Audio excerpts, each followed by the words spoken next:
जमीन आहे हा एक अत्यंत महत्वाचा विषय आहे। कारण शेवटी शेतकऱ्याला सॉइल आणावं लागणार आहे, माती आणावी लागणार आहे आणि त्याकरता मोठ्या प्रमाणात त्यांना त्याची मदत आपल्याला करावी लागणार आहे।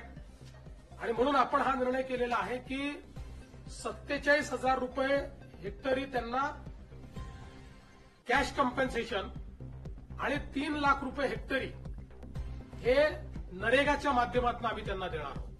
म्हणजे जवळपास 3.5 लाख रुपये हेक्टरी हे खरडून गेलेल्या जमिनीकरता शेतकऱ्यांना उपलब्ध करून देण्याचा निर्णय हा आपण या ठिकाणी घेतलेला आहे। आणि याच्या व्यतिरिक्त सगळ्यात महत्वाचं की जे काही कॉम्पेन्सेशन आपल्याला क्रॉपच्या संदर्भात द्यायचं आहे त्या क्रॉपच्या कॉम्पेन्सेशनच्याकडे मी शेवटी येतो। बधित विहिरी आहे, आता ज्या विहिरींमध्ये गाळ गेला आहे, ज्या विहिरींचं नुकसान झालेलं आहे याकरता एनडीआरएफचे कुठलेही नॉर्म्स नाही, तरी देखील राज्य सरकारने एक विशेष बाब म्हणून 30,000 रुपये प्रति विहीर ही मदत करण्याचा निर्णय घेतलेला आहे, ज्यातनं हा गाळ काढणे आणि ती विहीर सुस्थितीत आणणे हे काम देखील आपण करणार आहोत। यासोबत अन्नधान्याच्या किट्स वगैरे आपण त्या ठिकाणी देतोय, ते मी यापूर्वी देखील सांगितलेलं आहे।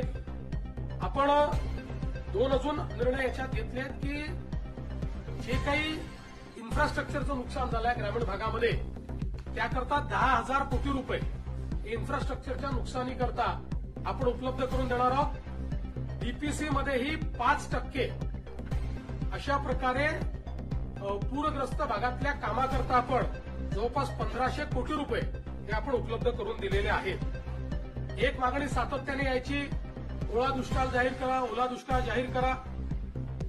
त्या संदर्भात आम्ही जी घोषणा केली होती त्यानुसार टंचाई म्हणजे ज्याला आपण बोलीभाषेत दुष्काळ म्हणतो किंवा अवर्षण असतं त्या वेळच्या ज्या काही उपाययोजना आहेत त्या सगळ्या उपाययोजना याला ओला दुष्काळ किंवा ओल्या टंचाईचा काळ समजून त्या सगळ्या उपाययोजना आपण त्या ठिकाणी करणार आहोत, ज्यामध्ये जमीन महसुलात सूट असेल, कर्जाचं पुनर्गठन असेल, शेतीशी निगडीत कर्जाच्या वसुली स्थगिती असेल, कृषी पंपाच्या चालू वीज तर बिल तर आता लागतच नाही त्यामुळे तो विषय संपलाय, वीज बिल आम्ही वसूलच करत नाही।